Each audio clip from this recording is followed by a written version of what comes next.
Bapak Ibu yang terkasih di dalam Kristus dimanapun Anda berada, saya Pendeta Boru Marpau menyapa Anda sekalian pemirsa Nusantara TV yang pada saat ini melaksanakan ibadah minggu secara online. Salam dari kami, jemaat dari HKBP Lumbanjulu, Desa Siharjulu, Kecamatan Lintong Nihuta. Semoga Bapak Ibu sekalian pada saat ini dimanapun berada di dalam lindungan Tuhan. Marilah kita terima berkat dari Tuhan melalui firman-Nya yang tertulis dalam Injil Markus pasal yang ke-7 ayat 24 sampai 37. Saya akan membacakannya di dalam bahasa Indonesia. Baiklah kita mengikutinya di dalam hati demikian. Lalu Yesus berangkat dari situ dan pergi ke daerah Tirus. Ia masuk ke sebuah rumah dan tidak mau bahwa ada orang yang mengetahuinya. Tetapi kedatangannya tidak dapat dirahasiakan. Malah seorang ibu yang anaknya perempuan kerasukan roh jahat segera mendengar tentang dia, lalu datang dan tersungkur di depan kakinya. Perempuan itu seorang Yunani bangsa Siro Fenisia.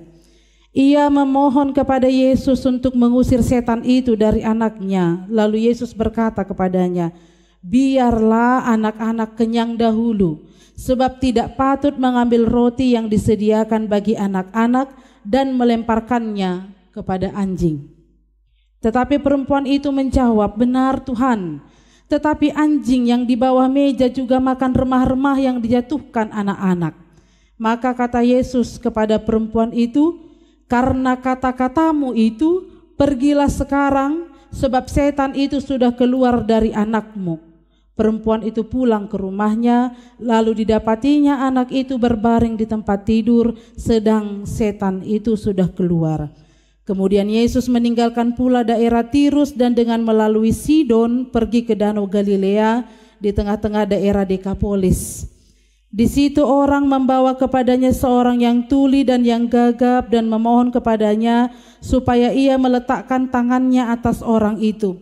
Dan sesudah Yesus memisahkan diri dari orang banyak sehingga mereka sendirian, ia memasukkan jarinya ke telinga orang itu, lalu ia meludah dan meraba lidah orang itu. Kemudian sambil menengadah ke langit, Yesus menarik nafas dan berkata kepadanya, "Efata," artinya terbukalah. Maka terbukalah telinga orang itu dan seketika itu terlepas pula lah pengikat lidahnya, lalu ia berkata-kata dengan baik. Yesus berpesan kepada orang-orang yang ada di situ supaya jangan menceritakannya kepada siapapun juga. Tetapi makin dilarangnya mereka, makin luas mereka memberitakannya. Mereka takjub dan tercengang dan berkata, "Ia menjadikan segala-galanya baik. Yang tuli dijadikannya mendengar, yang bisu dijadikannya berkata-kata." Demikian firman Tuhan.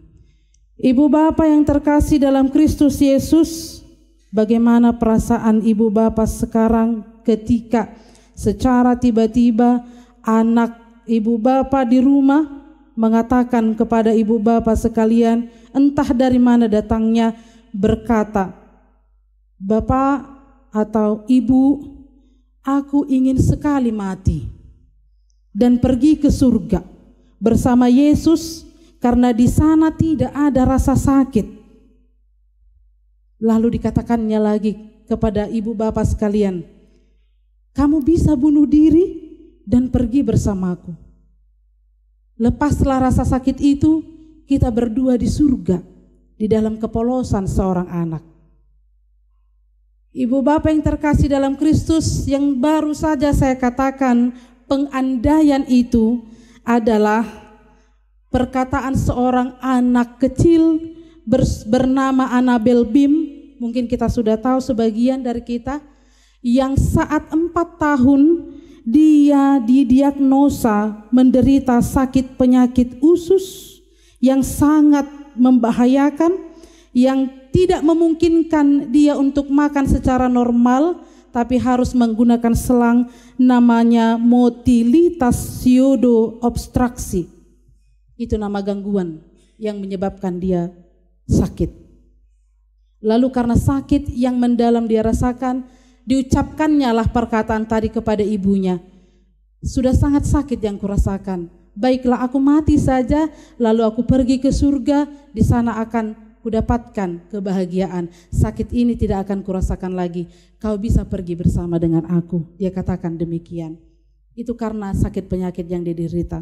Entah apa yang terjadi, pada satu sore dia manjat ke suatu pohon dengan keadaan penderitaan sakit penyakitnya bersama kakaknya. Lalu sesuatu terjadi, dia jatuh ke dalam liang pohon itu, pohon tua, dan di tengahnya sudah ada lubang tingginya 30 meter. Mereka naik berdua ke atas. Lalu entah apa yang terjadi, dia jatuh melalui liang yang ada di tengah-tengah pohon itu. Lalu sesuatu terjadi di sana, seolah-olah atau seakan-akan. Di dalam ceritanya dia berkata, aku sudah di surga, dia katakan.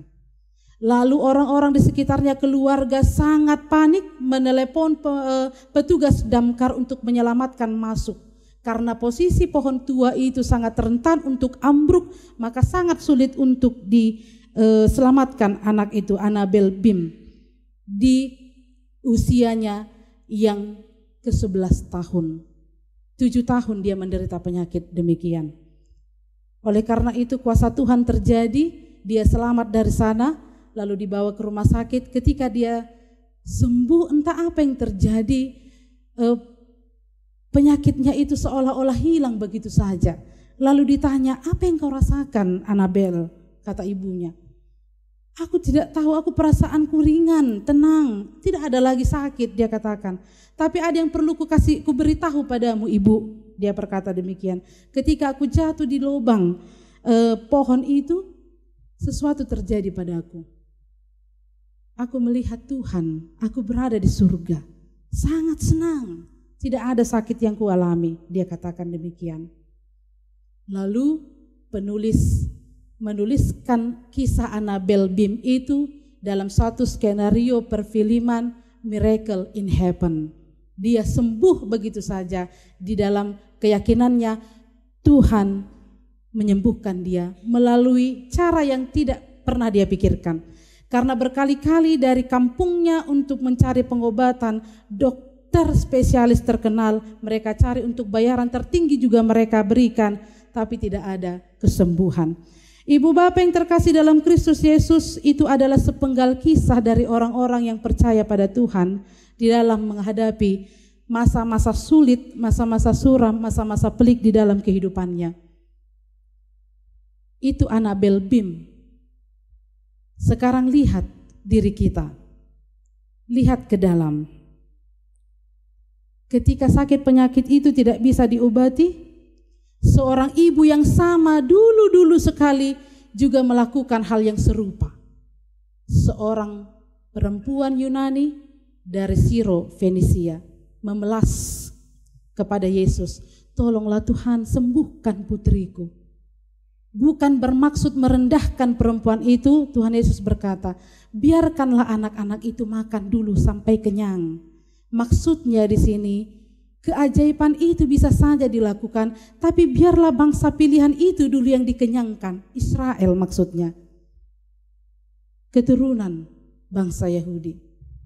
Nanti kalian, seolah-olah demikian. Tapi jawaban yang luar biasa dari seorang ibu yang sangat merindukan kesembuhan putrinya, dia katakan, iya, anak-anak itu bisa saja kenyang, lalu nanti kepada anjing dilemparkan makanan itu. Sebenarnya sangat rendah posisi strata sosial pada saat itu, digambarkan di sana. Lebih rendah dari mereka, Yunani itu lebih rendah dari Yahudi. Tapi di dalam belas kasihan, di dalam hati yang memelas, ibu itu berkata, bukankah ketika anak-anak itu makan, remah-remah itu boleh jatuh ke bawah meja dan anjing bisa memakannya? Dengan tujuan, kasihani jugalah kami Tuhan. Bahkan sedikit dari makanan itu juga bisa menyembuhkan kami, bisa mengenyangkan kami. Itulah iman seorang perempuan, ibu bapak yang terkasih dalam Kristus Yesus. Maka dengan iman yang sekecil itu, dengan remah-remah makanan yang sekecil itu, dia dikenyangkan, anaknya sembuh. Lalu lanjut lagi ceritanya. seorang yang tuli dan tidak bisa berbicara disembuhkan oleh Yesus. Di sini terlihat ibu bapa yang terkasih dalam Kristus Yesus, penyakit apapun, baik gangguan setan ataupun secara jasmani, tidak ada yang mustahil di dalam Yesus. Karena topik ibadah kita menuntun kita untuk percaya bahwa Yesus menjadikan segala-galanya baik. Bukan hanya perkataan begitu saja tidak berguna, tapi banyak orang yang sudah mengimaninya. Dan sekarang saya melalui firman ini mengajak kita sekaliannya membawa segala jenis bentuk penyakit yang ada pada kita. Entah itu sakit secara jasmani, entah itu sakit secara rohani, entah itu rasa sakit hati yang disebabkan oleh kesalahpahaman di dalam kehidupan sehari-hari. Mungkin ada pertengkaran, mungkin ada kesalahpahaman yang menyebabkan sakit di hati kita, di hati ibu bapak sekaliannya. Maka firman ini menuntun kita untuk datang kepada si empunya kesembuhan, yaitu Yesus Kristus, Sang Juru Selamat. Karena Dia menjadikan segala-galanya baik. Iman itu berbuah dan Tuhan bekerja di dalam segala sesuatu yang Dia miliki, kuasanya yang agung itu, sehingga kita memperoleh kesembuhan. Datang saja ibu bapak kepada Yesus, terima berkat-Nya.